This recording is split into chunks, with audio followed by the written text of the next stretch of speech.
The year's 2035. We have another round of round robins. CDEC, TongFu, Rave. We still haven't got a 12th place. We lost Sansfun and Synderen to the Plague of 2021. Wepas, he was too young and bright for this dark and old world. So here we go again. One more time. Like the 20 years that have passed. TongFu versus CDEC. It looks like this. Well, see the bad rider ban again. Well, this was a nice Really, boy. He was too young. 7,322nd time Naga Siren gets banned. I thought she was going to see the light of day today, but it seems not to be the case. Look, Troll. One would expect that 20 years and he would get out of the metagame, but no. He never got out. Icebro, why did you forsake us? There's not even any fan straights left. They used to be so vibrant. There used to be epic items waged and won and lost, and now there's no one to collect them. Yeah. The bots have gone dead. I heard Coach Mikasa has been replaced by his son now. Little Mikasa. He's not so little anymore, Bruno. He's almost 60. No! What have I done with my life? Why are they taking so long? Do they want 20 more years? You know the bans by memory now. Their first ban We've engaged seen this draft operation. before. Where were you when Navi won TI-28?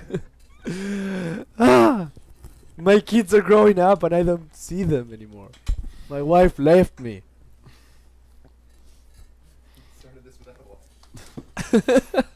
He was married and divorced during the I met her in the lobby. lobby number 5072. I remember it well. It was love of first queue. 4 years later, she muted you. Yes. Axe. 5 years later, she made a Reddit thread about you.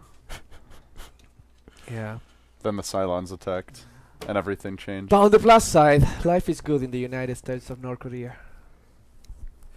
Our leader is great. He is great. Our leader is great. CDEC versus TongFu, people. Today, tiebreakers. If it finishes in the tie, it's going to be time rating. So if that was the case yesterday, I think CDEC would have qualified. On time rating? Yeah. Because they won very fast versus Rave. Yeah, the last game was a long And the last game was super long. So if that gives us an indication of anything, that might mean that CDEC has the slight advantage. But again, it's a full 3 new games. And Does anyone have the advantage FGS? I think not the viewers. for the first game, especially, you're probably not going to play much to time rating. It's more like your second. If you win your first game, you're losing your second game. You look to drag it out. But for your first game played, you just look to win. Yeah. Because you win 2, you're through. So ultimately, teams will be playing more to win than to end the game fast. Yep. I wonder if we... too bad Synderen is not here. He's not dead, people. He's actually went for food. But I wonder if we'll see the 9-Sal Night Stalker. Oh, yeah. Do you remember that super old school game? I think it was a defense 1 or 2. I guess Yeah. it's only for the third game, though, right? Because Yeah, before that, you don't really know how the time rating shakes out. No, like, time rating is very uncommon as a tie-breaking system. As the unique system to solve problems, it's very bad because the time that it takes you to end the game is not an indicative of how well you play. You can play a system or lineup that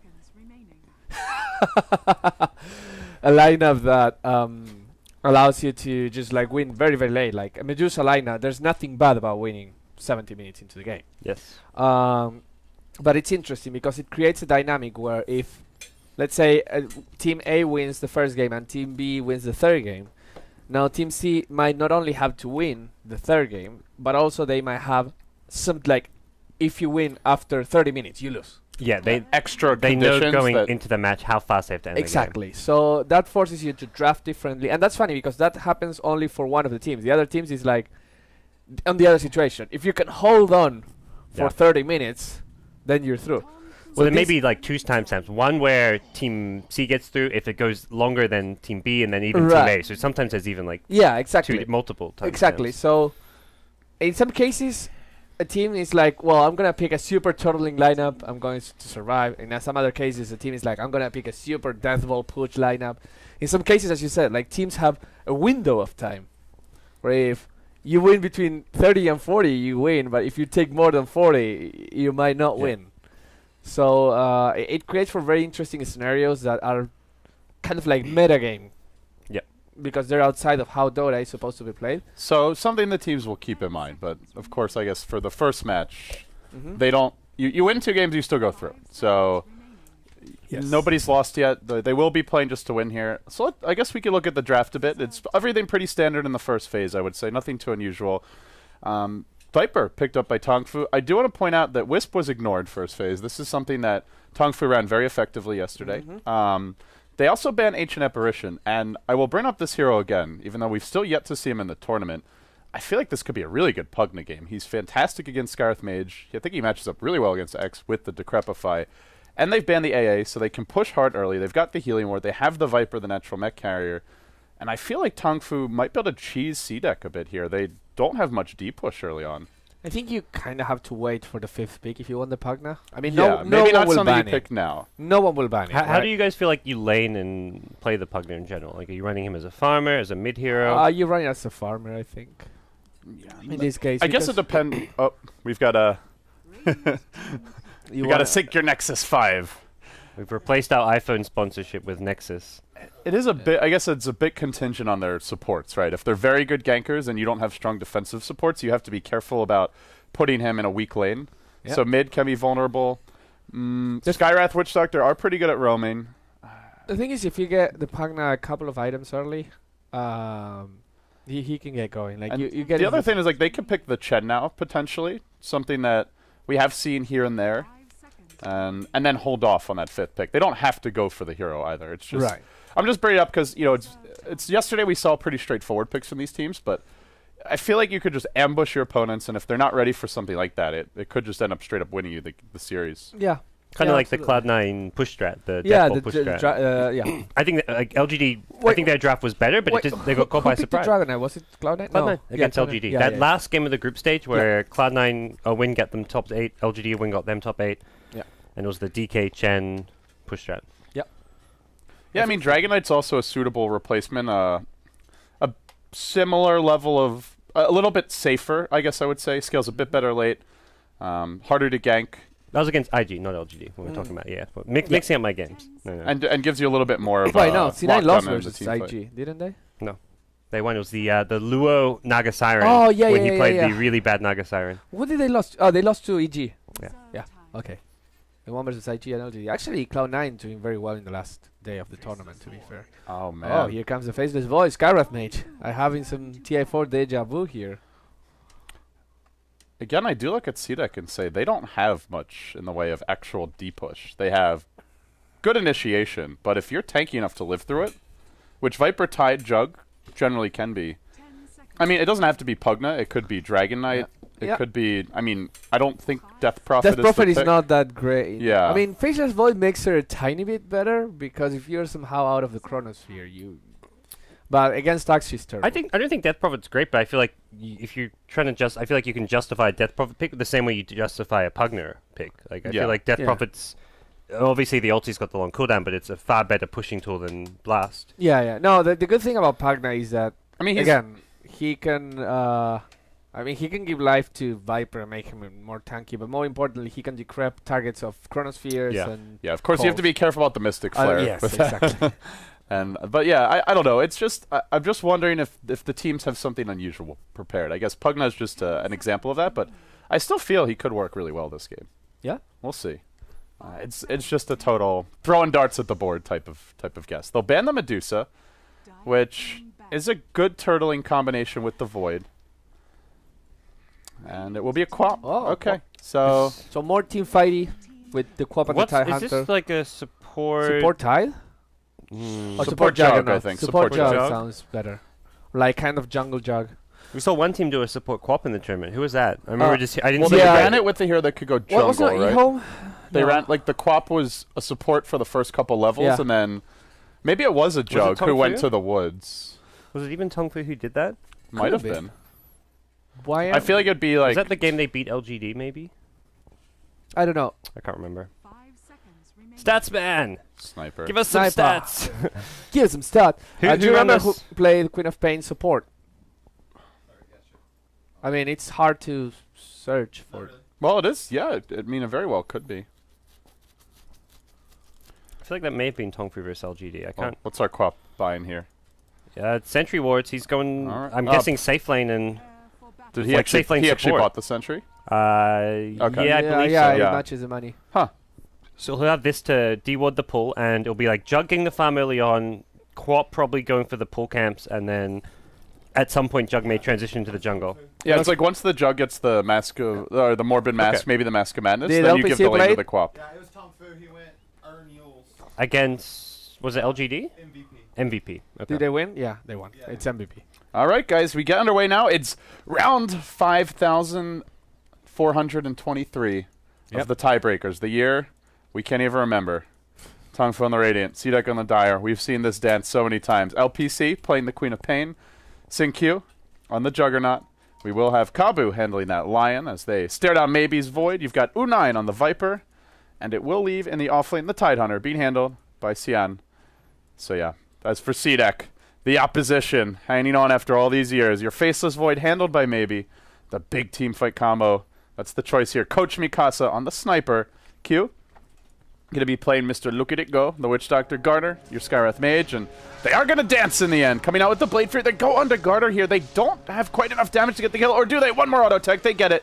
It's close. Xingqiu going to fall down the cask, bouncing, but U9 stands strong. Now Q on the retreat out. TongFu getting that kill, and in the end, they score first blood. The bounty runes evenly exchanged. And CDEC forced back a bit. That does leave Aggressive as your safe lane X. Seems very favourable for TongFu, getting the first blood, even if they do lose the Jug in the process. So he's going to go to the safe lane with a little gold boost, even after dying there. Yeah, very, very interesting that we ended up having a clash after all of that. Yeah. Normally the teams scout each other with that much vision, and someone just backs up. It's like, let's just fight and see who wins. Well, we're going to get 1v1 matchups at the top lane, Tide versus Axe. Mid lane's going to be Viper versus Sniper, and safe lane, tri-lane versus tri-lane. This is definitely going to be the interesting lane to look at. And CDEC, Witch Doctor Skywrath probably have the superior support duos. Co-op as support, the kind of Shadow Strike isn't very mana effective and just puts Co-op in a dangerous position to use. But once they get some levels on the TongFu supports, I feel like they have the edge here, with Juggernaut Blade Fury just being such a good tri-lane versus tri-lane spell. Yeah, CDEC don't really have a way to prevent that. They have the Skywrath Mage Silence, but they don't have much burst after that, so unlikely to get kills during that time. And then he spins, and Witch Doctor, Skywrath are very squishy, and especially getting the first blood. What do you make? They actually, instead of tri-laning, they actually TP the Queen of Pain up top. What do you make of this? Well, very annoying for Axe to lane against, right? He walks in to try and get some spins, you Shadow Strike him, you start kiting him. But they don't have much follow-up damage for that, and even if you get like an Anchor Smash off on him, potentially some lucky spins, he still forces the Tide off the lane, so I'm a little skeptical. We'll have to see how well he can be zoned. Mikasa, one more right click. Can you get the salve off, though? He actually drops a Shrapnel here, U9. Okay. We'll be okay, though. Still, Mikasa forced to waste his salve. He's going to have to bring out more regen at this point. He needs another salve or tangos, and this mid lane is not being completely 1-5 Viper from this, but he's got a big edge. Yeah, it makes it a bit tougher. Sniper normally able to keep his distance here once he gets that point or two in the range, but not the case yet. I guess the good thing with the support co-op is you get Blink. You can start to rune control a bit, and they're going to jump in onto Mikasa. Coach in trouble, but no follow-up. Very close to bringing him down, and his salve will arrive. The poison damage is still ticking, so I'm not going to do enough to kill him off. I'm a little surprised this Queen of Pain's been so active. Yeah, Queen of Pains don't work. Even just that one TP top, it meant the Axe wasn't completely free farming and doing as well as he'd like to. Axe going to go in at top with a call underneath the tower on the creep wave, but it's Void getting the first one on the line at bottom. Oh, sorry, the third blood. What we're talking about. That was that level 1 fight. Feels like it was the first. After 5,000 plus game squads, it's understandable. Garter now, though, juking through the trees. He's going to turn on Xingqiu. One bash, and Xingqiu's in a lot of trouble. Might die anyway to the concussive shot, the auto attack. He will stick up, but it's not going to matter. They end up getting the kill on that Jug, and it is the downside of this Queen of Pain being off the lane. Jug, end of the day, could have played that a lot more cautiously. But nice kill there as CDEC improve it to 3-1. Farming the Axe, farming the Void. The Sniper is the big liability, though. 4-4. He is struggling in this mid lane.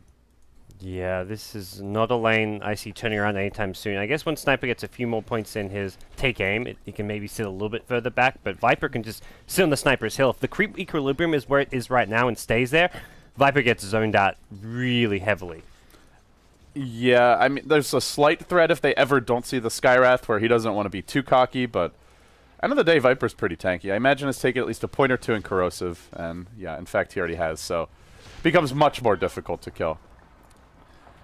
Other thing is, it's hard to CS against the Nether Toxin, so you start losing the lane early to Viper, good luck catching up. As we see a 10 CS lead and 8 deny lead, he is getting wrecked. Yeah. So 4-minute runes coming up. The support Queen of Pain going to be rotating towards the top one, the bottom one. Kabu nearby is going to look to go back and find an chasing the Juggernaut bottom, though, it looks like. Time walk in, and they'll try to finish him off, and XinQ retreating out, they still slash him down. Very aggressive play by CDEC. They force out the Blade Fury, it looks like, and then just run him down even through it. And that's a killing spree. Offlane Void Gods. First blood went to CDEC, but they abandon the tri-lane, feeling like it's already won, and it may come back to haunt them here.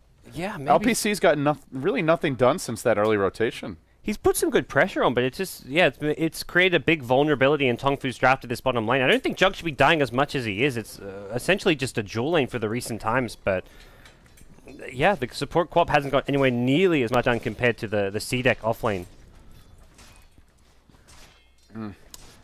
And with a Void farming well, looks like maybe has the option to go straight into this Mask of Madness. He picked up the Gloves of Hates, opts not to complete the treads. Blink in here. Q going to go down, but it's bottom lane, also another initiation coming in. Both sides exchanging blows here. It's very chaotic laning stage. So Co-op gets something on top. They kill off the Witch Doctor, but Jug dying versus Witch Doctor dying, not really a comparable trade, and maybe starts to get super aggressive in this lane. Meanwhile, mid, a dive onto the Sniper. Unai going to run down Mikasa. Garter has to be careful TPing in here. Unai a bit too low. Does he have any sort of regen to turn this? He might be able to get the kill with LPC rotating in. The Skywrath Mage underestimating the Viper's tankiness. Cask bouncing. Won't bounce back. Yeah, that was not the play for Skywrath Mage to be making. All right, well, you know, I was like, where's this Quap? What's she up to? Gets a kill top, gets a kill mid for the Viper. I mean, I think Viper was fine without the Quap. He had that kill in Skywrath regardless. But that's true. But you know, at least getting active and involved in some of these, and getting the golden experience. I think Quap's done really well this game, even before those kills happened, just like rotating top to slow down the Axe. A lot of it's more been about pressure as opposed to kills, but now that they've got the kills where CDEC were winning the bottom lane, it's kind of a nice little comeback for them, because Viper is really farmed and doing amazingly well in the mid lane now, and this is like the TongFu special. Their Viper is something they're kind of most well known for. Ew, just a gross hero. Oh yeah. Viper pickers, they're the worst kind of scum. The Queen of Pain support's really cool too. Just having a 1300 range blink at level 1 gives you such long range initiation. You're not initiating into a stun, but the slow from Shadow Strike is still a pretty good initiation if you've got a numbers advantage though, because at the end of the day you can't waste a 15-second cooldown blink on a player like that. Bottom lane though, Kabu going to get caught out though. That's a first Chronosphere of the game and not really something that Lion can do anything about. He's looking just to leech XP, but Chronosphere sets up an easy kill. It does, and then on top of that, Void closes in on the Mask of Madness, which if he manages to get... Oh, LBC called out top lane, just needs one more. Swain can't chop in time. That's very unlucky. Just needed that one more spin.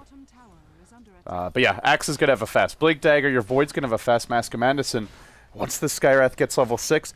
The thing also is, even with the Sniper having a bad start, I feel like all he needs to do is lend Assassinate to ganks, with the Blink Call and the Chronosphere and the Mystic Flare, and they're going to continue to find pickoffs. So TongFu, they're going to have to be worried walking into this mid-game. Although the laning stage has gone well, there's a lot of heroes who are food for that combination. Jug can easily die if he doesn't Blade Fury.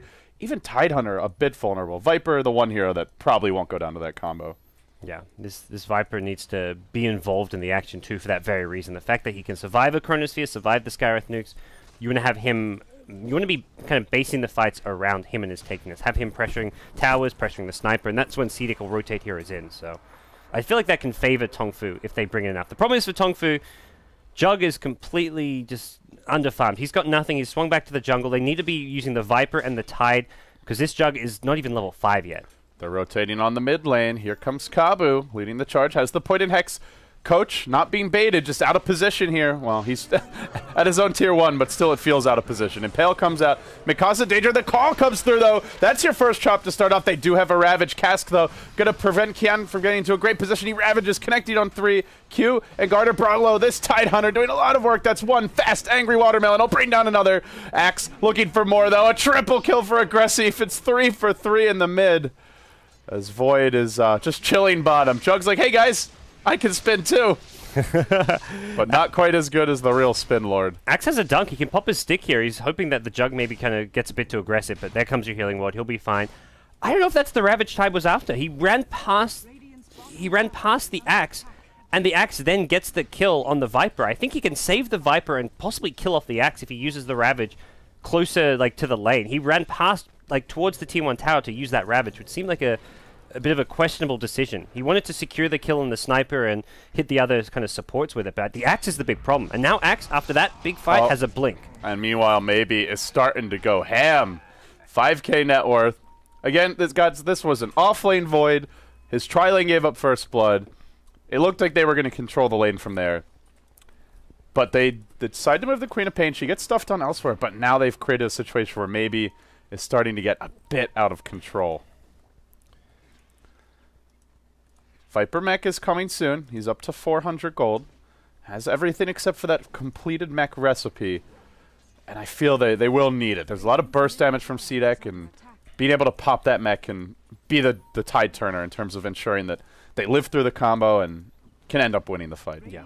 Importantly, on the TongFu side, they need the Viper mech. They also want this Lion level 6, because that's where his burst damage can really come in handy to kill off an aggressive Axe, especially when he's blinking in for a call. If Lion's not calling it, you need to try and burst him down as fast as possible. So that's where getting Lion at level 6 is going to be crucial. Mikasa at mid, in some trouble here. There's a Sonic wave from LPC, but doesn't quite get the sniper low enough. Well, hello, LPC. Okay. There's your bash. If he gets one more LPC, he's done for. They will. Quick chop. Kill secured. Mega kill for the offlane Void. Aggressive. Closing in on Vanguard status. And that's the weakness of the support, well, just Quap in general. Level 1 blink, 15-second cooldown. If you ever blink in to initiate, you've got to make sure there's no backup possible. I think blinking in to initiate under towers is just a death trap, and that's what we saw there. The sniper is just so tempting, though. He's got 2.5k net worth. He's just sitting mid. Looks like a delicious pile of food, but mid lane, Synq trapped up by the Chrono. Another easy takedown for Maybe and CDEC, as he's now unstoppable. This is really getting out of hand. Every game Maybe plays, he just seems to do incredibly well. Oh, they're going to find another here. Kabu, there's your call. Starts it off with a Battle Hunger. The cast coming through. Kabu unable to cast a spell, and he's deleted from the game by a slice of that absolutely enormous scythe. But the Axe is holding. Maybe at mid lane going to be forced to time walk out by a Viper Strike. This is going to help secure U9 a Tau Deny, or at least should. As the Siege Creep won't get it with that last hit, and Viper gets the easy deny. Still, CDEC taking any towers, even if the towers are denied. This is not much of a pushing lineup. Yeah, I think they'll be happy about that. I think that's a win for CDEC. At this point, it's like, well, Void didn't get the tower last hit. Guess what? He has Treads, Mask of Madness, and 2.2k gold. He is 2,000 net worth ahead of your Viper, and that is a very scary thought. He's so far ahead, I don't even think he has to rush something like a BKB. He can go for the Maelstrom, because he's effectively playing the main carry at this point with how much farm he has. And the sniper is definitely not in position to carry this one. So.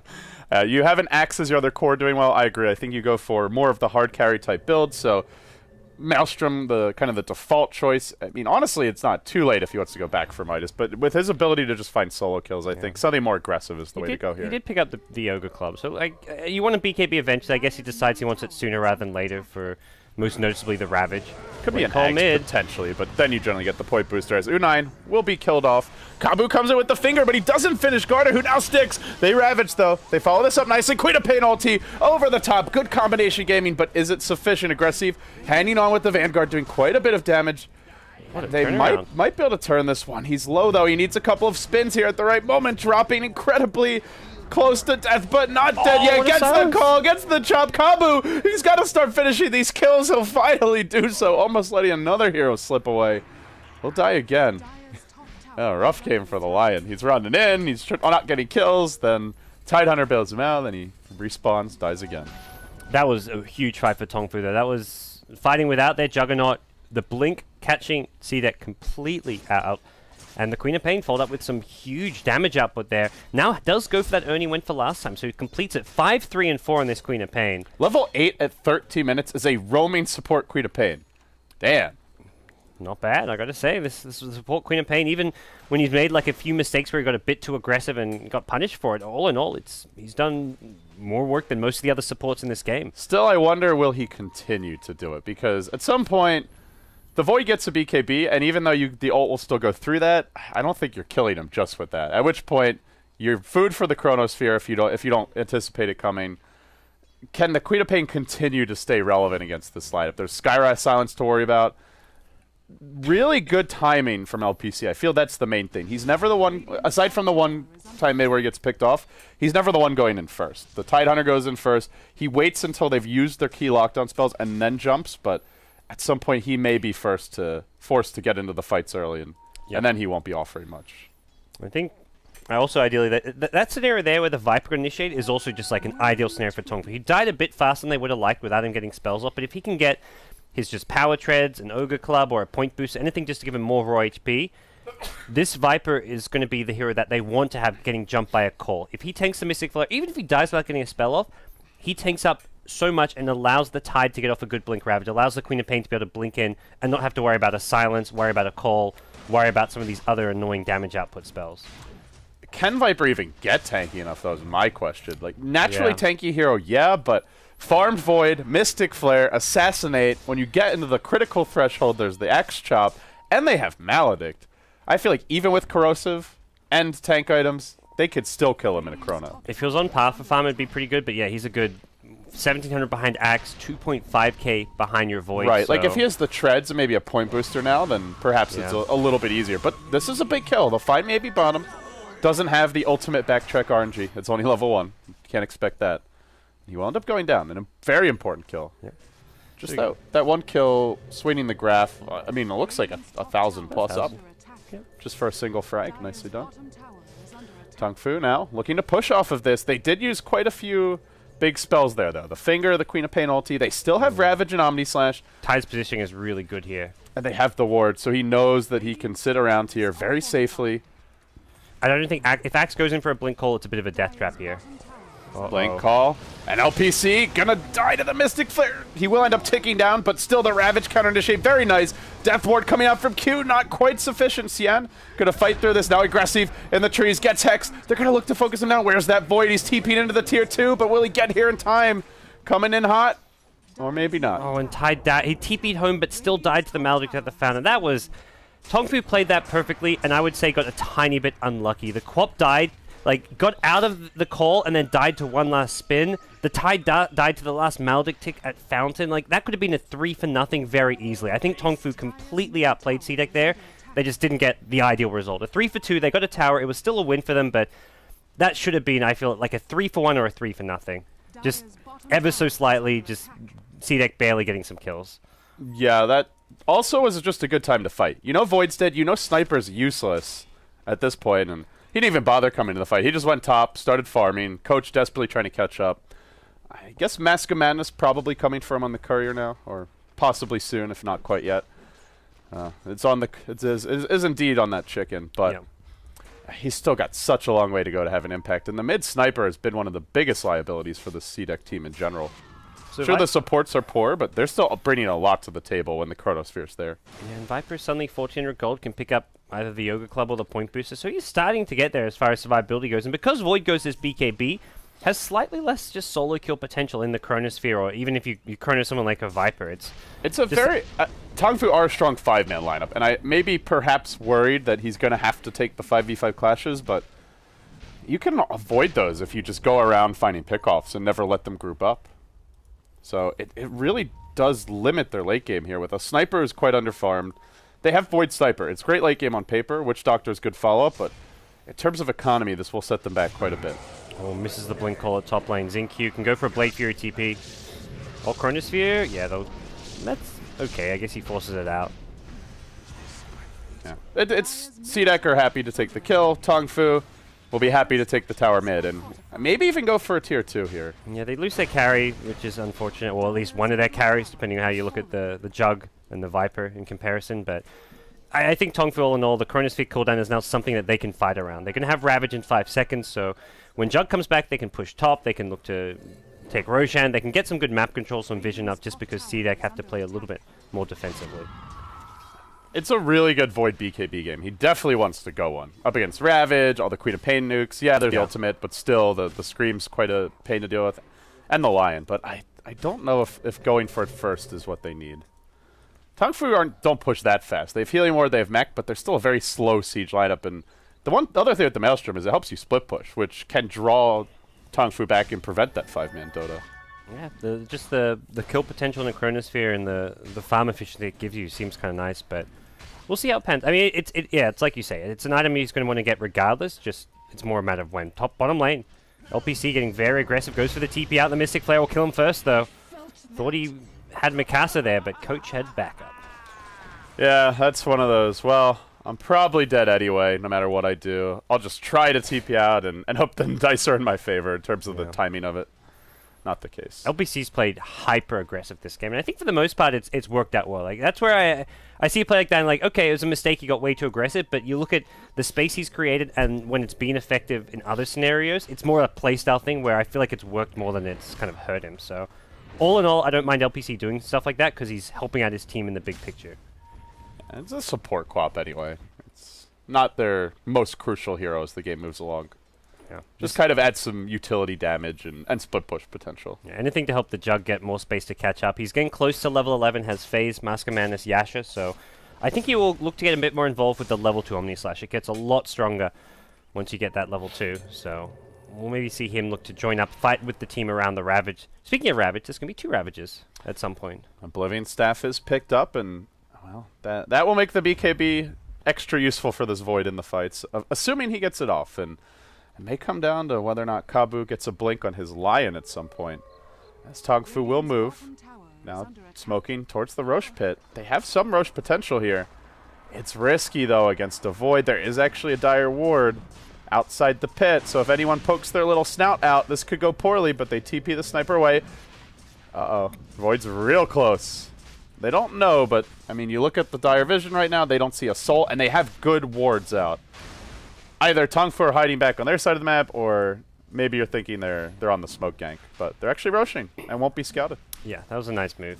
Especially when you're on the Radiant side, because it's often you see the Dire team secure Roshan, but Dire have no good minus armor, pretty weak physical damage, and just no real good Roshan taking capabilities. They could do it with 5 heroes if TongFu's nowhere nearby, but a Blink Ravage is such a big threat to it. So. It really looked like CDEC thought there was a gank top. They had 3 heroes like hiding at the tier 1. With these aggressive wards, they knew that TongFu were up to something with smoke, but they just didn't guess right in the end. It would be tough for them to take a fight in the pit, though. Even with Chronosphere and Mystic Flare, you've got the Viper Mech, the Ogre Club, Tidehunter with Ravage, level 2. And if you don't burst those heroes down, or let's say you miss the Jug, he gets off a healing ward, it can quickly fall apart. Tide's always been, so far at least, really good as far as positioning himself outside of the fight, ready for a Blink Ravage. And even though Void has a BKB inside the Chronosphere, let's say you don't Ravage him, he maybe gets 1 kill. I don't think he kills off a Viper who's too tanky, could kill off the Lion, the Queen of Pain, but you can still win the fight with a Chronosphere used just for one of your 2 supports and a good Ravage on multiple heroes. And you kind of have to go for that Viper. If you don't, then he turns around with the mech, and it's very difficult. So now they've got U9, Aegis, as well as almost a completed BKB, and that's where I feel like the TongFu 5-man begins. They're going to look to take these tier 2 towers and just go from objective to some extent, especially also they've got the initiation of a Lion Blink, so if they want to start a pickoff off, until now they didn't really have anything. You can't really use Blink Ravage at this stage for pickoffs, so having a Blink Hex is going to be a really important tool for them. Did go for level 1... Didn't get level 2 finger on the line, though. That's a bit of a mistake, although I imagine just a misclick. Yeesh. That's unfortunate. That cooldown. That spell scales really well with the cooldown. I mean, the damage is nice, but it already does a ton, even at level 1. It's really about the cooldown.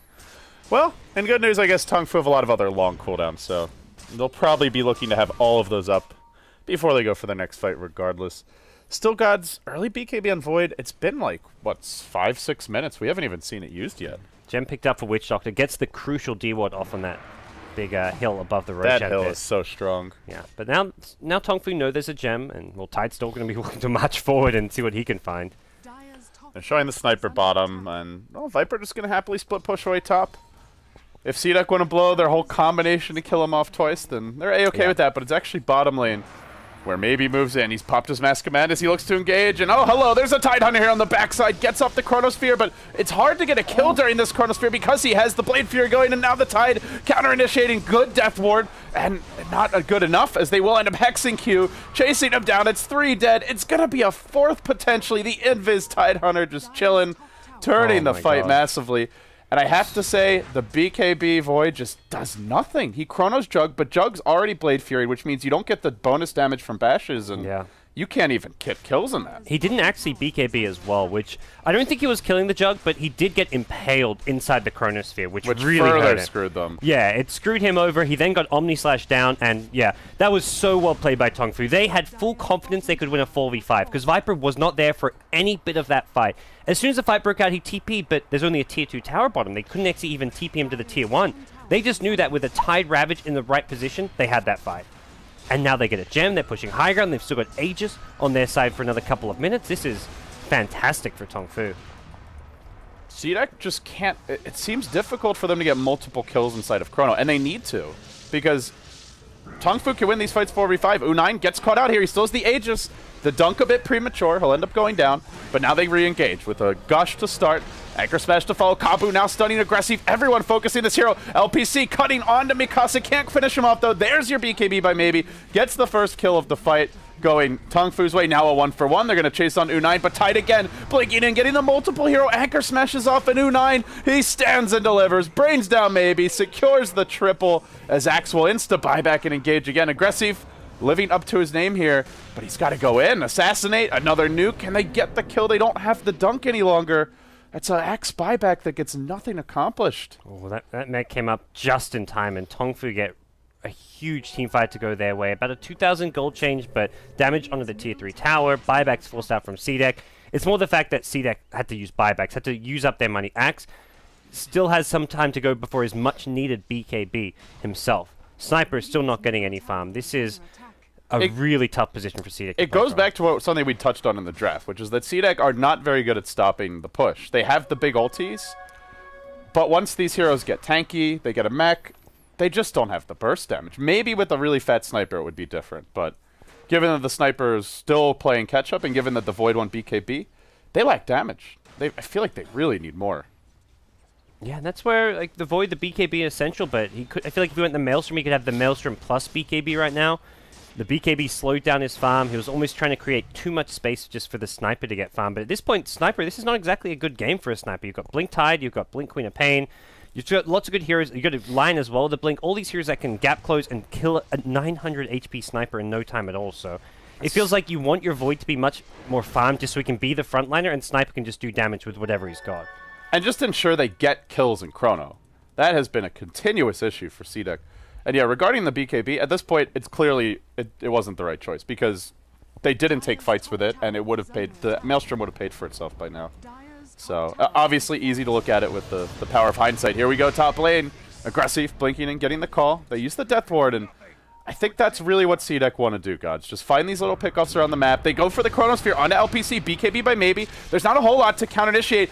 Out comes the mech, though. They keep LPC alive. He does get that last bash, but it's right as he jumps off. Aggressive coming in, but he gets chain stunned. Focus down. Somehow that Queen of Pain lives through it all, and now Q getting mauled. The Shrapnel doing a little bit of work here as Gardner retreats out. They get the Hex. He can't escape. It's 4 dead for CDEC. They're using all the big spells, and it just ain't good enough. What a play there. The Tide with a refresher. Tide. Oh my. That was huge. Quap could even... Quap was like, I want to kill this damn Axe. He's blinking on me. I'm going to turn and fight, but stood in the shrapnel for a bit too long, even if he did kill the Axe off. But another huge fight. How frustrated are you if you're that Void? You go in with Chrono, BKB, you throw everything at the Quap. Mech. Right when he's like, I'm not getting this kill because of the mech, I'm going to turn. Then he gets one more bash, and then he turns to run away, and then he's like, oh shit, I should have gone for that. And then the double Ravage, Impale, and he's just dead. Oh, painful to watch. TongFu just playing really well. That's, I think, the one thing where TongFu this entire tournament have caused upsets and done amazing well is their team play. They're not really shined individually. I mean, you can see this game, like Zinkyo on the Jug, farming in these really aggressive plays. Like, his map awareness has been a bit dubious, but their team play and team fights is just up there with some of the best teams in DAC. But they kind of sometimes have questionable drafts. We saw it, I think, in one of those weird EG games. But right now, when the drafts work and when their team plays on point, they can match up with some of these top teams. I think they got a new flavor of porridge for today. This is a slightly spicier one, and it's not making CDEC too happy. Their taste buds are tingling in a bad way. And CDEC are now bottled up a bit. I think at this point, despite the fact that they have what looks like a strong team fight and at high ground defense, TongFu are too tanky, GoDz. They really need to be going for Rat. And I like the way, I think this is where Mikasa is most comfortable. We've seen it on his Juggernaut. He's trying to do it on the Sniper now. He's gone for that Maelstrom, Mask of Madness, Yasha, Total Glass Cannon. But this is the build for me. It's risky, but he's just got to keep on split pushing, keep on ratting, and just look to take it late. Absolutely. I think you may even want to go for like a Blink Dagger as his next item, just for that extra mobility. And it could get you out of a Blink Ravage from a Tide if you're fast.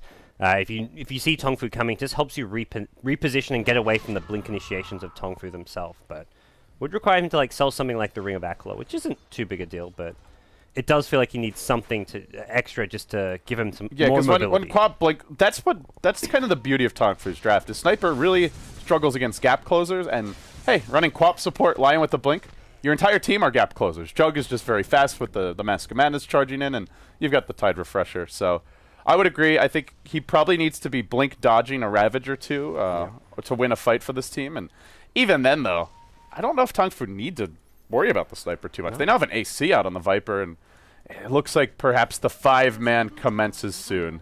Wait for the next Roche, grab that, and I think then TongFu will be looking to crack open the CDEC base. A lot of this game just goes back to that Invis Tide at bottom lane when they won that 4v5 fight, because Axe brought back, he still doesn't have a BKB. He's had this Ogre Club Vanguard Blink Dagger for it feels like 15 minutes now. His item progression has disappeared, and he needs a BKB desperately. His Refresher Tide, Quap even went for a Dagon to add some extra burst damage, and this Axe, 1800 HP, just melts to the magic nuke damage. That is not going to cut it at this stage of the game. He's got to finish that BKB and got to finish it fast. The buyback really hurt him, and I also just think the inability to keep on finding kills really hurt him. And that goes back to the great positioning of TongFu when they push bottom and find those kills. We have an initiation in the bottom lane as they go in for the quick takedown on the Witch Doctor. Kabu combining here with LPC, but CDEC making what seems like their best play. Split push, force some TongFu TPs back. You know you're not particularly strong at high ground defense right now against this Death Ball. Don't let them get there. Yeah, I think TongFu are probably going to wait and take Aegis first anyways, but this will make it harder. They've got to push out top. They can't just go straight for Roshan, as they'd maybe like to. Xinkyu's gone for a Skadi on his Juggernaut, and he's going to be careful because he's very aggressively positioned here at this top jungle. Look at this Jug Illusion, just slaughtering the Skywrath Mage right now. He's got a TP out, and he's lost over half his health to just some Illusion auto attacks.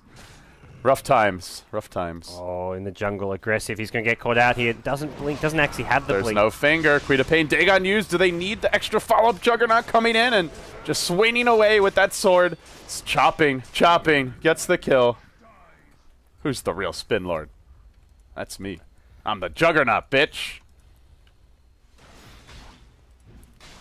Well, time for TongFu to wait for that next Roche. It's actually up now, and they may just walk into the pit. Yeah, they're ready to go, I think. Not really much CDEC can do to contest it. Void's now got his Maelstrom. He's doesn't do enough damage. Not against the AC, the BKBs, just the natural tankiness of most of these TongFu heroes. Just doesn't feel like he can contest it. Quap with a Blink Dagger. I like this pickup. This is cool.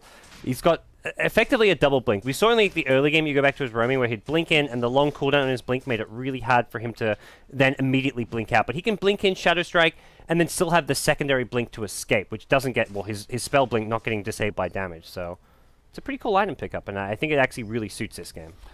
Aegis now secured. TongFu, time for that 5-man down mid. They've got the double level 3 Ravage. They have the Viper AC. Point Booster picked up. He's tanky as a mother. And TongFu are just going to barrel down this middle lane, I imagine. Top lane reasonably well pushed out. Bottom lane reasonably well pushed out. Hello. We are here in the studio, casting Dota 2 games. And we're having some Perfect World issues on one of the PCs, so we'll try and get Wepis reconnected. In the meantime, TongFu going to begin sieging out mid. This is it. This is do or die, this push here. They're going to try and delay, stall as much as possible, throw out just random assassinates, but it's the Void Chronosphere, which is going to come up big. Catching heroes that the Void can actually clear out. I think if you can get the Tide and kill him, that's fantastic, but doing so is going to be a lot easier, well, a lot easier said than done. Hey, they keep... You going on the Viper just seems like a terrible plan. They will force them back for now. I guess TongFu want to make sure all the lanes are fully out. Maybe complete their next item or two and then go for the push while they still have Aegis. But honestly, they're strong enough that they really should be looking to break high ground with this Aegis. Yeah, they have 4 minutes. I think it's one of the mistakes a lot of teams make. It's like as soon as they get the Aegis, it's like, let's barrel down the mid lane. But it's like, if you have another item coming up in the next couple of minutes, if you're about to hit like a level 16 on a hero, it's often better to just wait until like a minute before the Aegis even expires before going for that push. So you don't have to just kind of rush things too much. And that's something TongFu are really good at. They're very patient when they get these leads to kind of slow siege their opponents and wait for their best timings possible. And CDEC aren't exactly farming much during this time. They're 5-manning their own jungle. They're hardly even seeing creeps. Now 3 heroes combining to take down that medium camp. Well, TongFu spread the map. They split push, they farm out all the waves, they keep the aggressive wards going, and Manta now complete on Juggernaut. Viper Ags coming any moment, I believe, if he hasn't already completed it. He's close. Yeah, needs about 1,000 gold. They don't have to wait. Honestly, they probably can break the base now, but we'll see whether TongFu want to play it safe or just go for a straight down mid type of play. Hoping to find a pick-off here, which is where they went for this kind of 3-hero smoke, but they're not going to find anything here. No one's at top lane. CDEC have decent vision around their own jungle, the top lane, but TongFu smoked up, even bypassing those wards, going to get scattered out now as the smoke wears off. And they'll get the D ward too. So CDEC now going to find it even harder to get farm because they're going to lose all their vision. This should be the Aegis. They'll keep on pushing out the lanes, probably get some more aggressive wards going in the dire jungle, and CDEC just don't have the best rat heroes. And Sniper has itemized for it, but he's a sniper. It's still very difficult to get out on the map, and anyone catches him, he's food. There's such good pick-off potential with the Blink Lion Hex, and you can even commit a Ravage to pick off a carry hero at this stage if you really want to. As well as just the lack of vision. They've got that one ward top. It's so far down, the lane ward, and it doesn't really give them much in the way of useful map control. Yeah. I mean, for TongFu, they're looking to keep pressuring multiple lanes. Put the Viper in front. He is very close to the Ags, but they're not going to wait for it. Only 200 gold short. A Sniper desperately tries to keep him off. Leave my poor buildings alone. First Ravage coming out, only catching Mikasa, but hey, it's good enough for a first kill. XinQ now Omni slashing forward. He's going to try and finish a hero off at the tier 4. Onto Aggressive, though. One of the worst heroes to try an Omni Slash. Now the Chronosphere comes. It may turn this around. They get the bash. Tidehunter cannot refresh. He's going to end up falling. Oh, TongFu, have they gone in too far here, gods? They're going to lose the Lion. Aggressive still hanging on through this. The Tidehunter bought back. The Queen of Pain bought back. So too did the Sniper. They focus U9. Everybody try to work on him, but he's tanky enough to fight through this. And now with the buybacks, they charge down mid once more. It seems they might just be able to force their way in. 3 heroes dead. A dieback on the Sniper. And they keep on pushing. Well, it was very sloppy. It was not, it didn't feel like the best way to push it. Tide only just now used, I don't know why he didn't refresh immediately. What we're mostly seeing these refresher Tides do is as soon as you Ravage, you refresh just to, even if you're not going to Ravage, just to get the refresher kind of cooldown timer ticking. But he waited, and then when the Chronosphere ended, he didn't want to refresh still. He got bashed, but I still think he could have refreshed Ravage once more, so. Either way, it doesn't matter for TongFu. They have such a big item advantage. They had the Aegis. Viper just being such a huge tank on the front lines proves too much for CDEC. They'll take 2 lanes of racks here. CDEC have to be feeling like you don't GG they're out on their last legs. That's yeah, you hang on as long as possible. The teams know about the time rating, I'm sure. And they will go for megas. TongFu trying to end this game as quickly as possible. On the flip side, they don't want to draw it out. Diving the fountain, giving some free kills, and stalling this game is not a good play for them. It could come down to time rating if Rave has their way. TongFu now cleaning out the melee racks, caving in the dire base. CDEC gonna get ravaged here. Another blink in initiation and follow-up Dagon onto Q. Not enough to get the kill, just want to make sure they secure and safely grab these racks. They will do so. Mikasa trying to force back U9, but he only tickles. A single Viper strike gonna force him on back. LPC baiting out the blink call as he'll retreat to safety. They just wait for these lanes to push in, and then they should be going for the throw. Chronosphere coming out, though. Maybe they get XinQ here.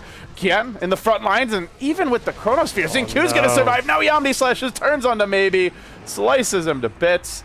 Now Aggressive, forced back to the well, and TongFu just trying to keep CDEC down. They'll Manta with the Jug. They'll work on the tier 4s, and it seems they'll get this win. It's not the quickest win, though, GoDz. It's been 38+ minutes, so a decent timing for CDEC. If you're going to lose, at least not losing too quickly. Yeah, and even just at the end there when they were down Mega Creeps, holding off to the very bitter end. They actually, GG, they could have been in this game for 10 more seconds, LD. Don't know what they were thinking with that one. GGing out right as their throne was about to be sieged, but if that 10 seconds comes back to bite them in the ass. Yeah. Well. Prospect unlikely, but you never know. No, you never know. Welcome back, Bruno. Game 1 of the tiebreakers in the books.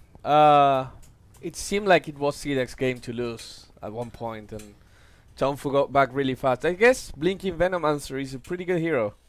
Blinking Venomancer is it? Hey, Venomancer doesn't do burst damage like that. I know, right? That hero does. Yeah. It actually worked somehow. I mean, it's super greedy, and you can't run it every single time. But in this case, it was pretty good. So, story one more time repeating itself. TongFu beats CDEC again. Is this going to be just one of those days where, you know, A beats C, B beats C, C beats A? Yeah.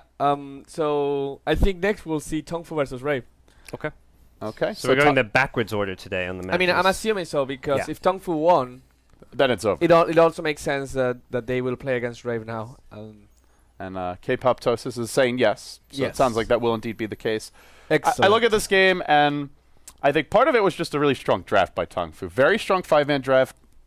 CDEC actually not very good at stopping 5-man. They have the good initiating Blink Call and Chronosphere, but it's hard to follow that up. Mystic Flare maybe gets 1 kill, but if these heroes are tanky, it doesn't even get 1. Even a full duration, they got full duration Witch Doctor ults. It just didn't matter. The heroes were too tanky, and that's with a pretty good start. I think the one big thing is they could have gone, I think they slightly underestimated the 5-man of TongFu, maybe underestimated their execution. They could have gone for the Maelstrom build on the Void.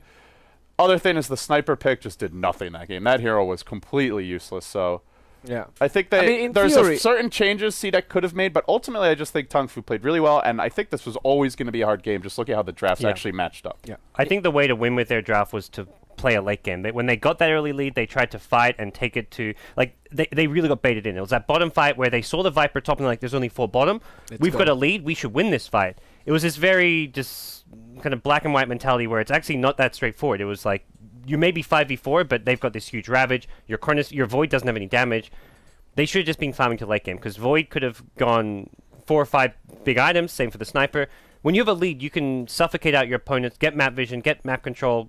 They had the gem even to deward. They should have played around that rather than trying to force the fight. Maybe they were playing against the urgency of time rating as well. Possibly, yeah. If they felt they were ahead, it's like, if we can take this game 25, 30 minutes in, we might as well do that. And they didn't play to the strength of the tempo of the lineup as well. So yeah, we're going to go to a break now. When we come back, we will have TongFu versus Rave. Okay. If TongFu wins this game, then it's over. There's no need for a third game. If TongFu loses to Rave, there's going to be one last game, which is going to be Rave versus CDEC. And then Rave would just need to win. Doesn't matter how long. Whereas CDEC need to actually grab that win just to force the 3-way tie. Yes, and interestingly, if CDEC wins in that case, depending on how long it takes to win, it might be CDEC advancing Rave or TongFu, which is going to be very interesting. But for now, we're going into a break. When we come back, we have more Dota 2 action with you. This is Dota 2 Asian Championship tiebreakers of the group stage. TongFu versus Rave. Coming back. See you in a bit.